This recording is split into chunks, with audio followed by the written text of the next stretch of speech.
تحية طيبة الإخوان، مرحبا بكم في هذه الحلقة اللي غادي نتكلموا فيها على المستقبل ديال وليد الركراكي مع المنتخب الوطني المغربي. غادي نتكلموا على الخطة اللي دار، غنتكلموا على البديل ديال وليد الركراكي في حالة إلى مشى ولا إلى قدم الاستقالة ديالو. غادي نتكلموا على الخطة اللي ما بغاش يبدلها وليد، وغادي نتكلموا على الأسماء الجديدة اللي جاب، ونتكلموا على التوظيف ديالها داخل الملعب. فالمشكل ديال وليد الركراكي انه كيخسر وما كيماركيش ضد الفراقي او ضد الفرق اللي تيكونوا لاعبين بلوك هابط، يعني بلوك دفاعيا.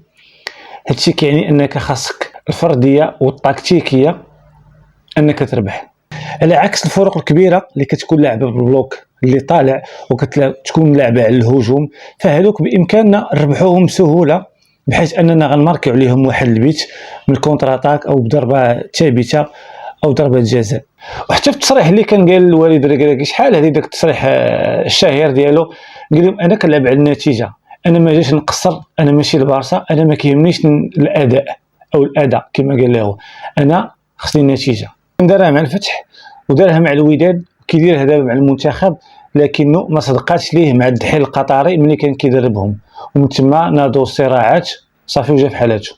الماتش الاخر ديال انغولا وموريتانيا، المدرب جرب واحد الكم كبير من اللاعبين العدد ديالهم 7، زائد نظام جديد دفاعيا اللي هو 4-4-2، وحتى النظام الهجوميا اللي عاود بدلو اللي هو 4-2-3-1. هذا الشيء اللي كيخلينا نتسائلوا وكنقولوا واش وليد غادي يقود السفينه وما غادي يغرقهاش؟ فراه مرحبا به.